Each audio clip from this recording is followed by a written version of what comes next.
Dad signed over the enterprise. I poured a decade into it to my celebrated best brother simply because he has a family. How do you confront a lifetime of being overlooked when the one person who should have championed you decides your entire future for you, right over dinner, and makes it clear you'll never be good enough to lead? It's a bitter pill to swallow when you've poured your entire being into building something, only to be told you're just the hired help, while your brother, who couldn't tell a wrench from a screwdriver, gets the keys to the kingdom. My name is Ethan, and for as long as I can remember, the scent of grease and the roar of heavy machinery have been my comfort zone. I'm 33 now, and most of my life has been spent wrestling with colossal engines, finding rhythm and logic in things that confound most people. Our house, the one I grew up in with my dad, Frank, my mom, Eleanor, and my older brother, Cody, looked perfectly normal from the outside. But inside, it was a constant, silent negotiation, a deeply uneven playing field where my brother and I were always on different teams, and Dad was the only ref. Cody was the school kid, the one who meticulously ironed his shirts and brought home good grades. Me? I was happiest out in the shed, my hands perpetually grimy, dismantling old hydraulic pumps or figuring out why a busted tool part didn't work. It wasn't an issue that we were different, not really. The problem was how Frank responded to those differences. I remember when Cody got pneumonia in high school. It was serious, genuinely scary, and Frank practically lived at the hospital. When Cody recovered, Frank never really stopped treating him like a fragile museum piece, something that needed constant, extra attention. It didn't matter that Cody bounced back completely. Frank acted like he was permanently delicate, and everyone else just had to adjust. After that, the favoritism became this quiet, undeniable hum in our lives. If Cody and I argued, Frank took his side, no questions asked. If Cody brought home a decent test score, Frank would beam for days. But if I said, "Hey, I got an A," Frank would just nod, "Good job, buddy," and move on. It wasn't cruel, just obvious. When there was attention to give, Cody always got the bigger piece. Then came the award ceremony. Man, that one stuck. I was in 5th grade, and I'd won a school award. I remember telling Frank in the kitchen, and he smiled, said, "Of course I'll be there, champ." Eleanor reminded him the night before. Everything seemed fine. Until Cody overheard us. "You're skipping basketball for that," he whined. "Dad, we were gonna practice free throws." Frank hesitated, like he was genuinely weighing breathing against not breathing. Eleanor stepped in, sharp. "Frank, he needs you there. Basketball can wait." Cody just rolled his eyes, muttered, "It's not even a big award." The next morning, before I left for school, I reminded Frank again. He ruffled my hair. "Relax. I'll be there." He wasn't. During the ceremony, I kept my eyes glued to the door. Parents were streaming in, all smiles, snapping photos. Every time someone arrived late, my heart jumped, thinking maybe it was him. When they called my name and I walked onto that stage, the first thing I did was scan the crowd. Nothing. Eleanor, bless her heart, wanted to be there herself, but she worked brutal night shifts at the hospital. That day, she'd been up for 12 hours straight and was barely standing by morning. She'd told me, "I wish I could come, sweetheart, but I wouldn't get there safely. Your dad will be there for you." She truly meant it. She trusted Frank to show up because she physically couldn't. After school, I texted Eleanor that Frank never showed. She didn't answer right away. She'd finally crashed after her shift, but when she woke up and saw my message, she called immediately. "Honey, are you sure his car's not here? He definitely left the house this morning." When I got home, Frank and Eleanor were already locked in an argument. She was furious. "Why didn't you go?" she demanded. Frank looked uncomfortable, shifty. We got delayed." Cody strolled in right then, licking an ice cream cone like it was the most normal thing in the world. Eleanor turned on him, fire in her eyes. "You skipped the ceremony for ice cream?" Cody just shrugged. "I just wanted one." "Okay." We went after, but the front office said the ceremony had already ended. Eleanor just stared at Frank, disbelief etching her face. "You promised him. He worked hard for that moment." Frank sighed, rubbing the back of his neck. "It's one ceremony. There'll be others."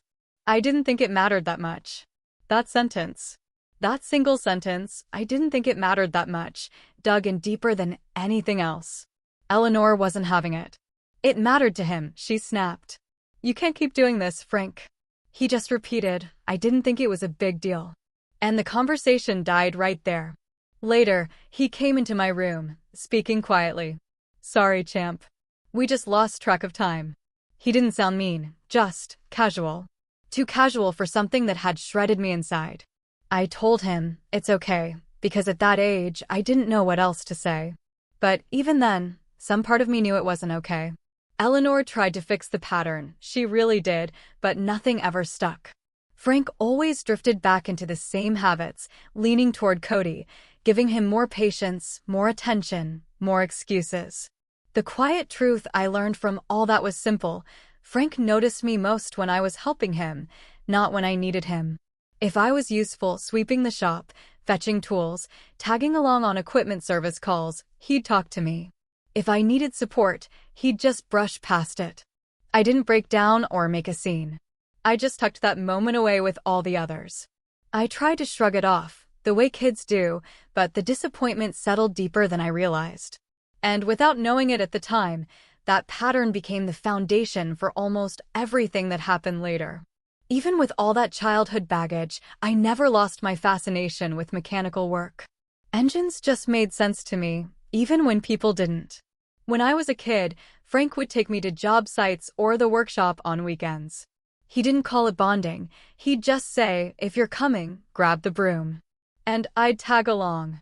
I loved sorting bolts, handing him tools, watching how the guts of huge machines fit together. Excavator pumps, skid steer engines, hydraulic lines, it all felt natural, like something I didn't have to force. By the time I finished high school, I knew this was my path. I didn't want to just be an extra pair of hands. I wanted to be someone who truly knew what they were doing. So, I told Frank, I'm thinking about studying automotive engineering. He shrugged. If that's what you want, go for it. It wasn't enthusiastic, but it was enough. I didn't need applause. I just wanted the knowledge to actually improve what we did. Mobile repairs, heavy equipment breakdowns, fleet service calls. When I came back after finishing my degree, the reality of the business hit me like a ton of bricks. The operation was stuck in the past. There were only 2 part-time techs, mostly handling emergency breakdowns. The scheduling system? Basically Frank saying, drop it at the yard Tuesday. I'll get to it when I can. Or just driving out to a site without writing anything down. Papers were shoved into drawers. Parts orders were forgotten. Half-disassembled machines sat for days, waiting for someone to remember them. It wasn't laziness, it was pure, entrenched disorganization, built over years. I saw what needed doing and I just did it.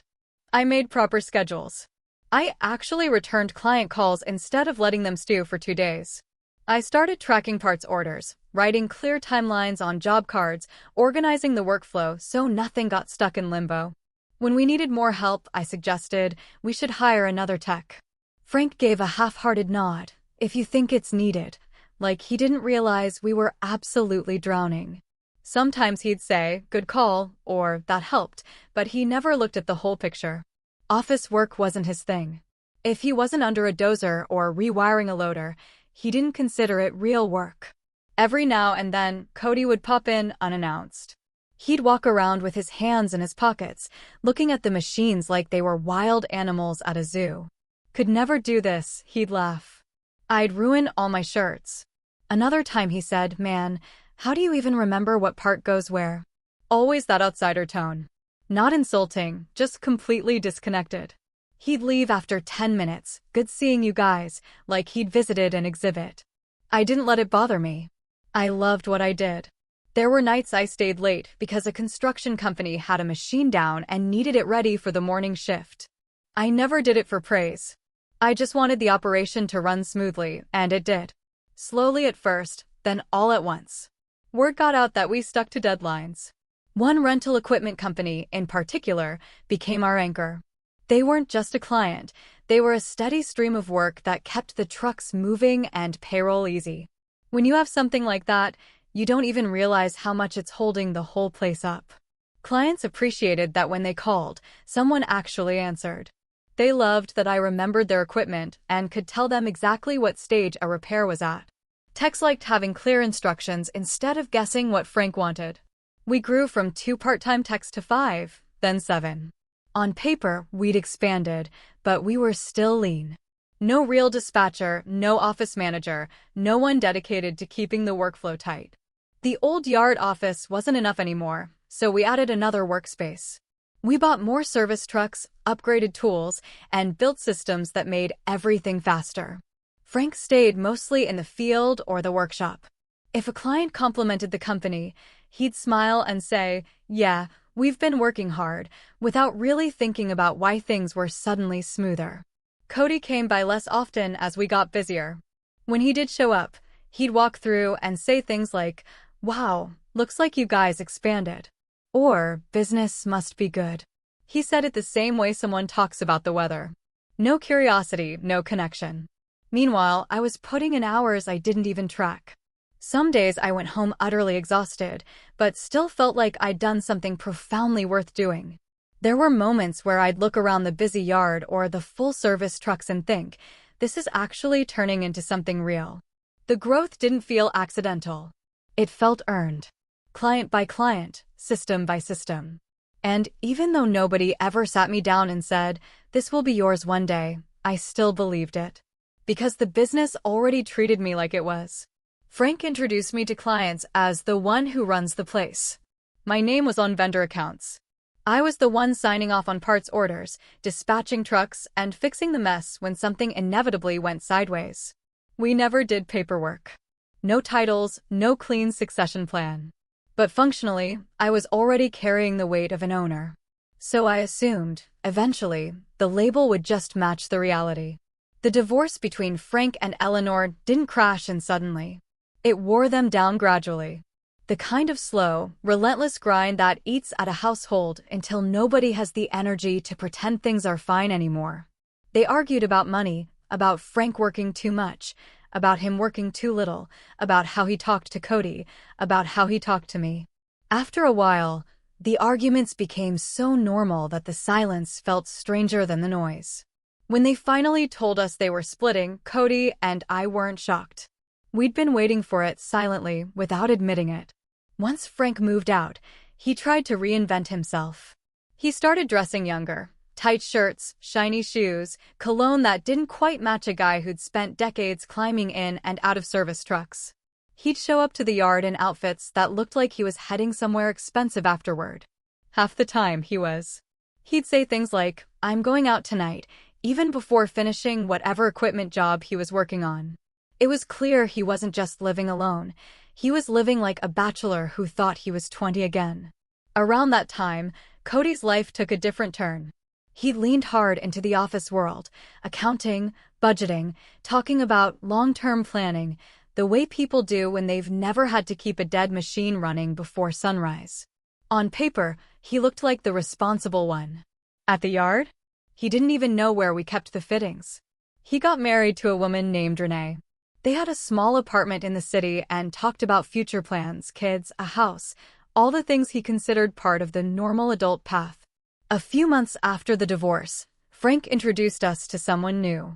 Her name was Serena, and she was noticeably younger. She smiled politely, but barely asked anything about the business or about us. Frank, on the other hand, couldn't stop talking, where they went out, what she liked, what he'd bought recently. It felt like watching someone who was determined to prove something. Frank shifted quickly after meeting her. He cared more about appearances, about being seen, about doing things that looked impressive rather than things that truly mattered. He stopped showing up early for service calls, left the yard earlier than before, and spent money like he was trying to build a whole new identity.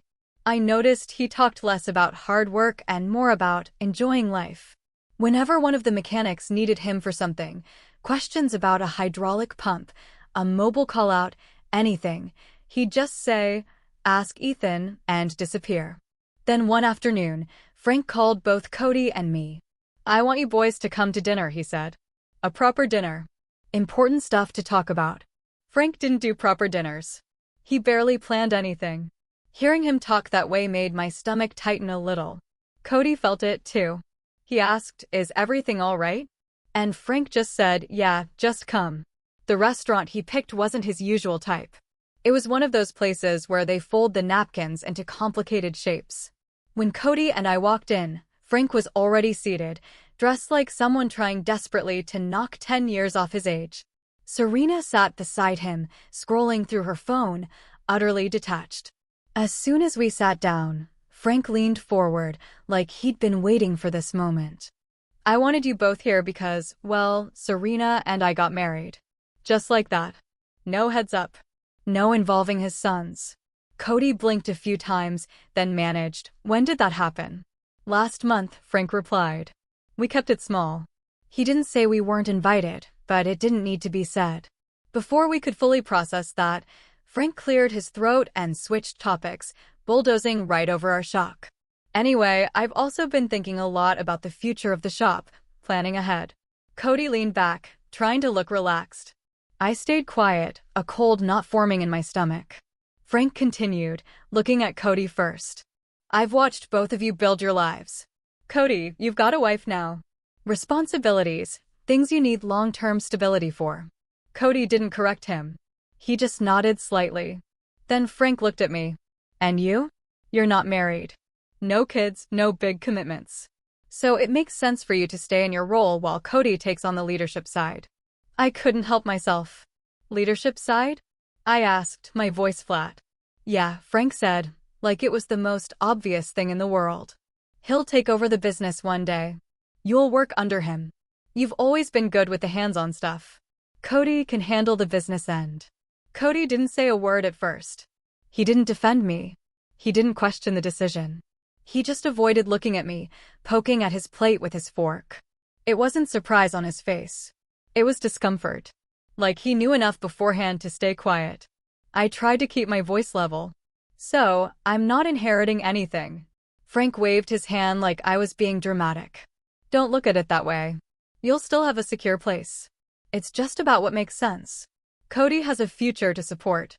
You're more flexible." Flexible? That word hit harder than I expected.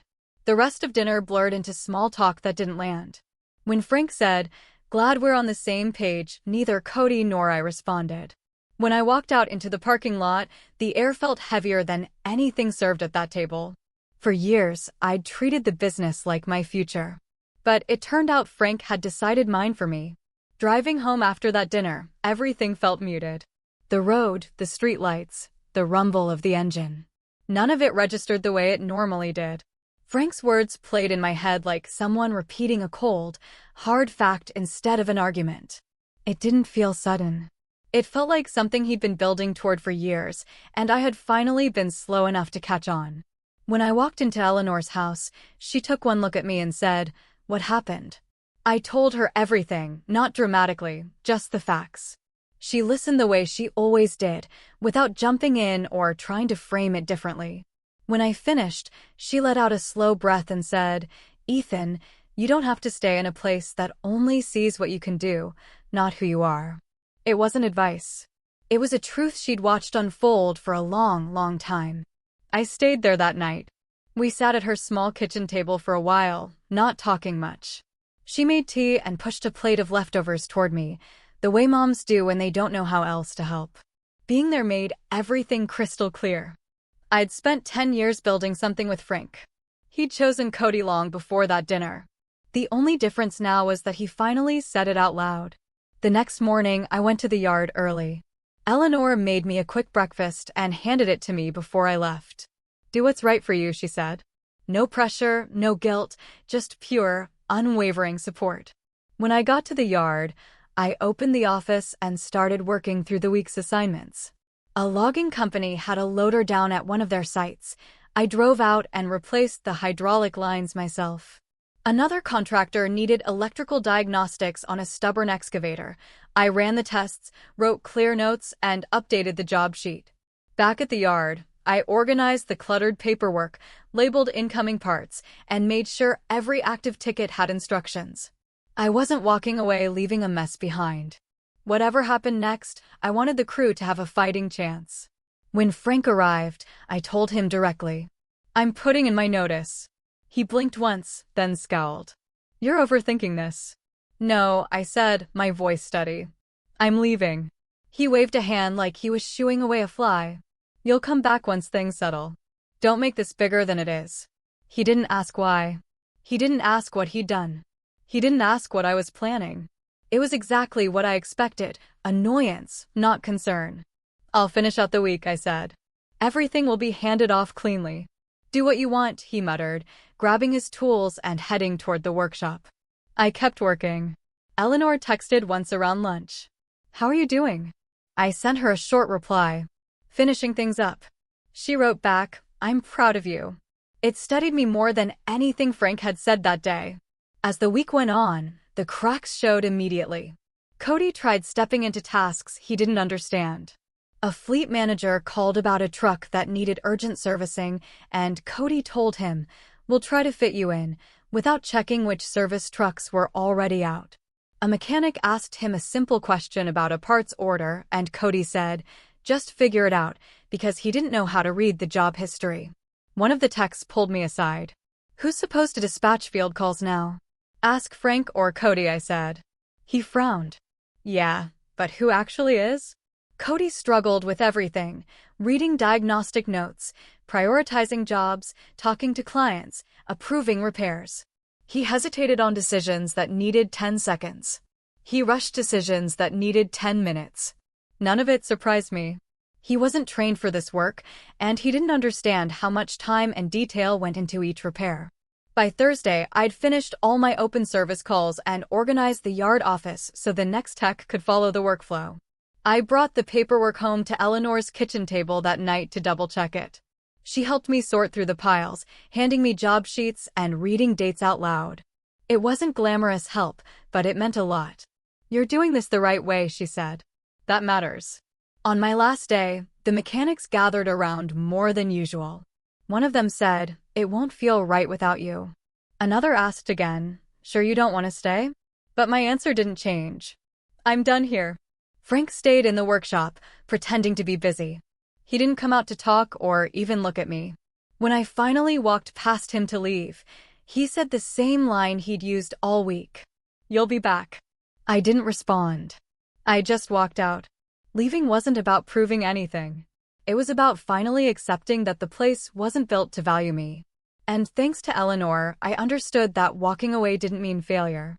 It meant choosing myself for the first time in a long time. I didn't expect anyone to reach out after I left. I figured Frank would tell clients whatever story he wanted, and that would be that. But only a few days passed before the first call came in.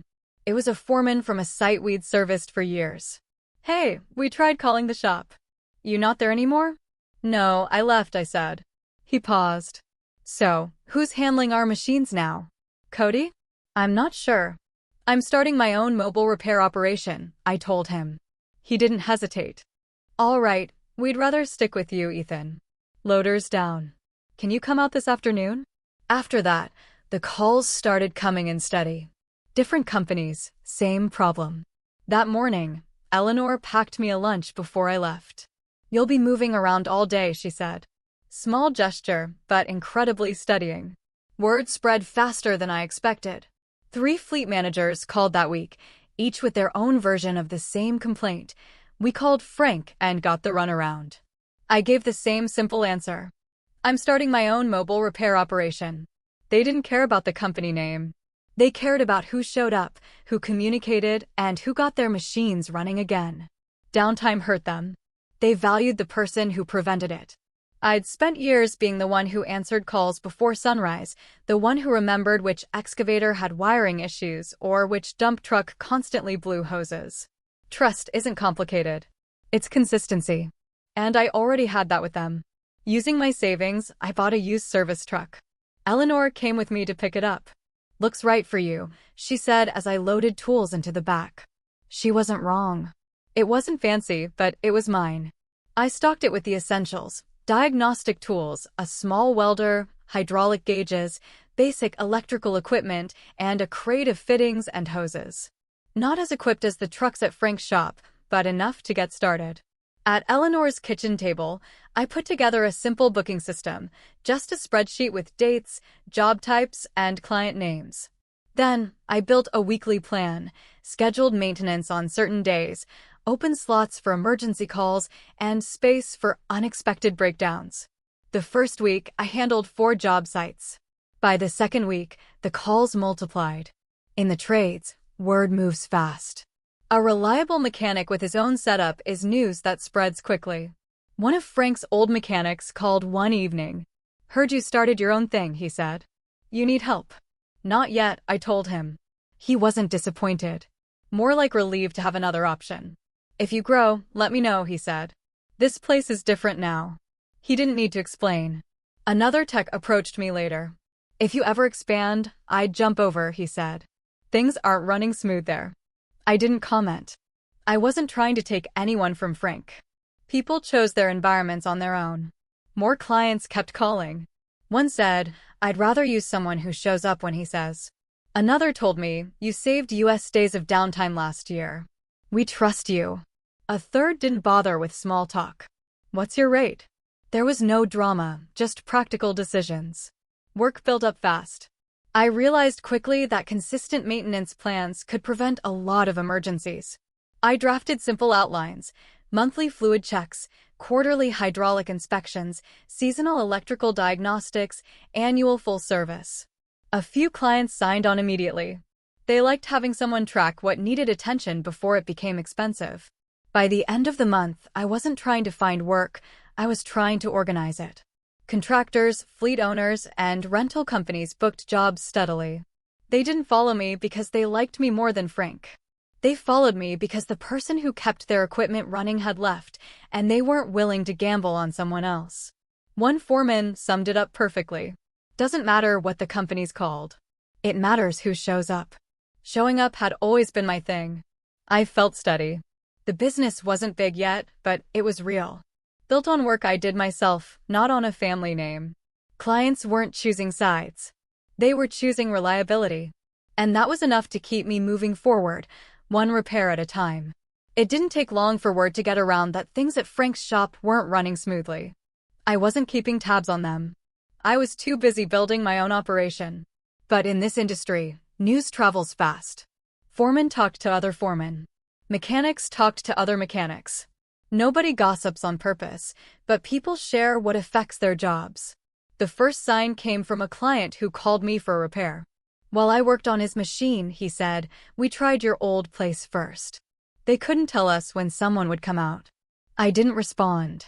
I just kept working. Then more comments came in over the next few weeks. They sent Cody out to look at a hydraulic leak.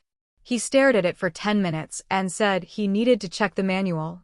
They missed a deadline and blamed a parts delay, but they ordered the wrong pump entirely. They told us to call back later. We can't do that when an excavator is down. It wasn't surprising. Cody didn't know this work. He didn't know how to read a hydraulic diagram or diagnose electrical faults. He didn't understand which emergencies had to be handled immediately and which ones could wait. He didn't know the clients, and they didn't trust him. Machines started sitting half-finished at the shop for days. A grader with a bad cylinder. A dozer with a starting issue. A fleet truck waiting on parts Cody forgot to reorder. Techs would show up in the morning unsure which job to start because nobody had updated the schedule. The most common question I heard from other mechanics was, "Who's running things over there?" I didn't answer. It wasn't my place to explain anything.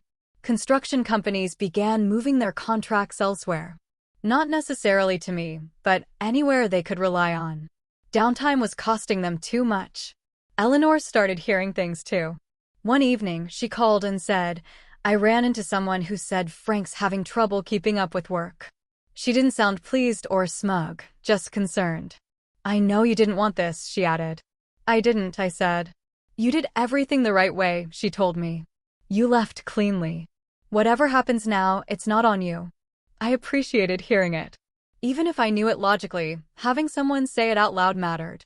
Around that time, the messages from Frank started. At first, they were subtle. "Not sure why you left when you did. Things are rough over here." Then they shifted tone. "You abandoned us. This is your family's income." Or it was supposed to be. Be a man and fix what you caused. Each message arrived late at night, like he sent them after stewing over things alone.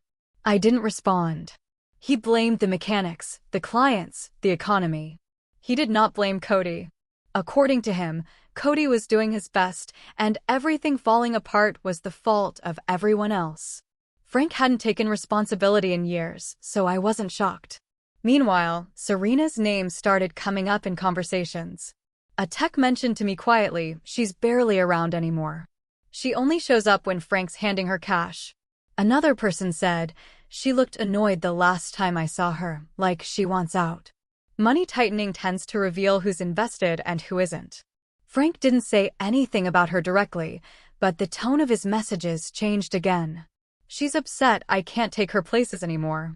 She's threatening to leave. You're part of why this is happening. He made it sound like my responsibility, as if I owed him the success he lost. Eleanor saw the messages one afternoon when I was at her house. She shook her head. That's manipulation, she said plainly. He chose his path long before you left. I know, I said. You don't have to rescue him from his own decisions, she told me. You spent years keeping things afloat. That was enough. Her calmness kept me grounded. She wasn't trying to pull me one direction or the other. She just reminded me of the truth. I still didn't respond to Frank. By mid-month, the shop had lost several major contracts. The rental equipment company pulled their fleet service agreement, the one that had quietly been a huge chunk of the monthly revenue. When that work vanished, it wasn't a slow decline. It was like someone yanked the floor out from under the whole operation. A trucking fleet switched to another mobile repair outfit. 2 construction companies stopped calling altogether. The techs still working there were overwhelmed and frustrated, some openly talking about looking for work elsewhere. It wasn't a dramatic explosion. It was the same slow grind as the divorce, small failures piling up day after day until the whole thing finally collapsed. And through all of it, he kept pointing the blame everywhere except where it belonged. You're the reason Cody is struggling, he wrote one night. You should step up, he wrote another. This is still your family, came a third. But it wasn't. Not that version of it. Not the version where I worked unpaid overtime to cover for choices I didn't make. Not the version where Cody got the title and I got the workload. It had been a few months since I'd left Frank's business. One afternoon, I was organizing parts in my truck when I heard gravel crunching behind me. I turned and saw Frank's truck pulling up. Cody was in the passenger seat. Neither had called. Neither had texted. They just showed up. Frank got out first. We need to talk, he said, like it was some urgent business matter he was owed. Cody stood behind him, arms crossed, trying to look confident, but his posture betrayed him. I wiped my hands on a rag. All right, what's going on? Frank didn't waste time. The shop is falling apart, he blurted out. You walking out created problems we didn't expect, and now jobs are backed up. We're losing contracts, and the techs aren't listening to Cody. Cody added, it's been chaos, man. You know how everything works. You know the clients. You know the equipment. You're the one who can fix this. That last sentence told me everything I needed to know. Same pattern. Same expectation. I solved the problem so they can take the credit. Frank stepped closer, lowering his voice slightly. Look, if you come back, we can clean the slate. You take over the fieldwork again, handle scheduling, get the guys in order. Cody will oversee operations like we planned. Like you planned, I said, my voice cutting through his. Frank ignored that, bulldozing ahead. You do the hands-on stuff. Cody handles the big picture things. That's how it should be. I could see Cody tense a little, like even he knew how hollow that sounded, but he didn't say anything. What do you want me to do? I asked. Not because I was considering it, but because I wanted to hear him say it plainly. You fix the shop, Frank said, a hint of desperation now in his tone. Bring clients back. Make things run the way they used to. You're good at that. Always have been. There it was. Confirmation. In Frank's eyes, my role had never changed. No matter how much the business grew, no matter how much I built, I'd always be the reliable one who kept everything afloat while someone else got the title. I'm not coming back, I said. Frank stared at me stunned. Cody looked down at his shoes, shuffling his feet. Don't be stupid, Ethan, Frank said, his voice rising. Family businesses have rough patches. You step up, things go back to normal.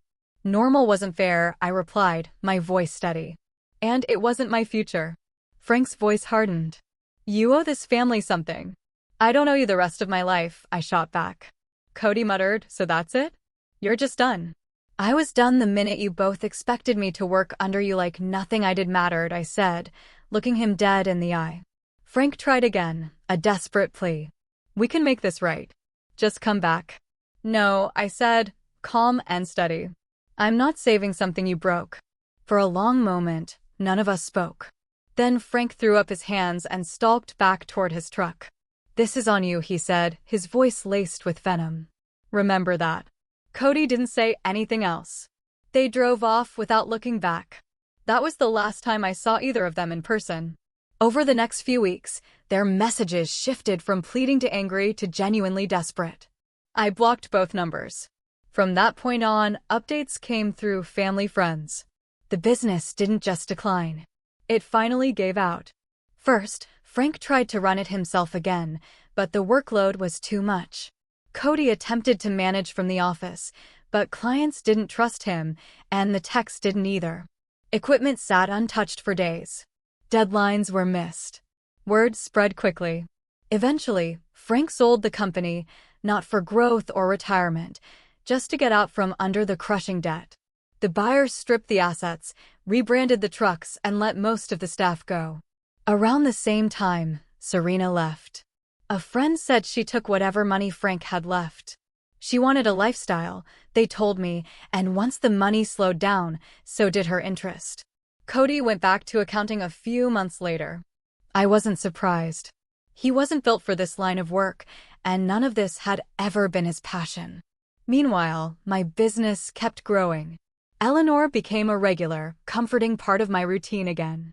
Some evenings I'd drop by her place after work, still in my grease-stained clothes, and she'd hand me dinner before I could even say no.